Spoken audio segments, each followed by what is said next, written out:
don't take shit. I got no love for the fakeness. If you wanna play tough and wanna hate this, I'll show up. I don't ever slow. Space Academy kanaliga xush kelibsiz. Bugungi mavzumiz SWOT tahlili nima va u qanday o'tkaziladi. Agar bu videoni oxirigacha ko'rsangiz, siz o'z biznesingiz uchun, raqobatchilar tahlili uchun va albatta SMMda qanday SWOT tahlili o'tkazishini bilib olasiz. Ketdik. SWOT tahlili bu nima? SWOT tahlili deganda bu inglizcha so'zlarning qisqartmasidan olingan atamadir. Ya'ni SWOT S strengths, ya'ni o'zingizning kuchli tomonlaringiz. Biznesda qanday kuchli tomonlaringiz bor? Raqobatchilardan qanday ustunlik tomoningiz bor? Misol uchun aytaylik, siz O'zbekiston bo'yicha dastavkani tekin qilib bera olishingiz mumkin. Bu raqobatchilaringizdan ustun tomoni. Lekin o'ylab ko'ring, hozir hamma ham dastavkani qilib bera olyapti. Xo'p, sizni boshqalardan ustun tomoningiz nima? Apple aytishi mumkin, biz o'zimizning community, ya'ni jamiyatni yaratamiz. Biz odamlarga iPhone, ya'ni telefon emas, balki hissiyot sotamiz. Xuddi shunaqa narsa. Bu Apple'ning kuchli tomonlari hisoblanadi. Weaknesses. Ikkinchi harf bu W va bu weaknesses. Sizning kuchsiz tomonlaringiz yoki bo'lmasam raqobatchilaringizning kuchsiz tomonlari desak ham bo'ladi. Kuchsiz tomonlaringiz nima? Misol uchun bo'lishi mumkin, reklama xarajatlariga sizda raqobatchingiz kabi yetarli mablag' mavjud bo'lmasligi mumkin.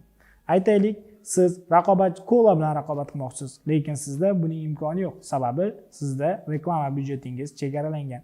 Yoki-da siz Samarqand viloyatidan chiqarishingiz mumkin mahsulotingizni va bu mahsulotni Toshkentda sotmoqchi bo'lsangiz, siz xuddi shu mahsulotni Toshkentda ishlab chiqarayotgan inson sizdan ko'ra ko'proq imkoniyatga ega bo'ladi. Sababi siz transportga yoki bo'lmasam boshqa xarajatlarga ko'proq pul sarflashingizga to'g'ri keladi. Xo'p, bu atamadagi uchinchi so'z opportunities, ya'ni imkoniyatlar o'zbek tilida. Bu bozorda sizda qanday imkoniyatlar bor? Sizning umuman olganda raqobatchingiz oldida qanday imkoniyatlaringiz bor? Bozorning o'zida qanday imkoniyatlaringiz bor?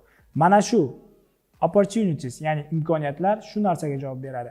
Aytaylik, siz bironta kompaniya bo'lib yangi bozorga kirdingiz va bu bozorning kengayishi ham, ya'ni kelajakda sizning bozoringiz kengayishi ham bu siz uchun imkoniyat. Ko'pchilik do'stlarimiz aytishadi, MyTaxi, Yandex Taxi kelganda O'zbekistonda o'zini yo'qotib qo'yadi. Ya'ni bu biznesi yopiladi degan ma'noda yo'q. Bunday bo'lmaydi. Sababi nimaga deysizmi? Sababi Yandex Taxi reklama xarajatlarini juda kattatirgani uchun ular bozorni tarbiyalaydi.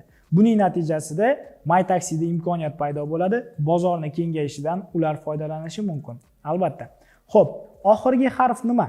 Ya'ni SWOTdagi T harfi nimaga javob beradi? Bu threats, ya'ni sizning biznesingizga bo'lgan tahdidlar. Bu qanday tahdidlar bo'lishi mumkin? Birinchi navbatda aytib o'tishim mumkin, bu iqtisodiy tahdidlar. Ya'ni siz agar bironta rivojlanmagan davlatda biznes qilsangiz, albatta mahsulotlaringizning sotuvi kam bo'ladi. Bu iqtisodiy jihatdan insonlarning topishiga, ya'ni daromadiga bog'liq bo'lgani uchun bu ham bir tahdid hisoblanadi. Ijtimoiy, siyosiy yoki bo'lmasam har xil tahdid turlari mavjud. Buni siz o'zingiz uchun bu tahdidlarni hammasini siz o'rganib chiqishingiz kerak va o'zingizga keraklilarini ushbu tahlilda kiritishingiz kerak. Endi aytaylik, buni qanday SMMda ishlataman deysizmi? Raqobatchingizning akkauntiga kiring va uning kuchli tomonlarini toping, kuchsiz tomonlarini ham ko'rib chiqing va uning imkoniyatlarini, bu sohada siz o'zingiz qilishingiz bo'lgan imkoniyatlarni taqqoslang, ya'ni raqobatchingiz qanaqadir kreativ ideya qilmagan bo'lsa, shuni siz qiling. Bu sizning imkoniyatingiz. SMMda imkoniyatingizni ko'ring, qanchalik siz bu sohada o'z mijozlaringizni jalb qila olasiz onlayn. Xo'p, tahdidlarni ko'ring. Agar siz ularning g'oyasini takrorlab qo'yadigan bo'lsangiz, bu sizning biznesingiz uchun tahdidmi? Shu narsani ham hisobga oling. Albatta, bu SMMda raqobatchilar tahlilida umuman olganda o'zingiz biznesingiz uchun qanday qilib SWOT tahlili o'tkazish bo'yicha qisqacha video edi. Space Academy kanalini kuzatishda davom eting. Do'stlaringizga videomizni ulashing. Rahmat.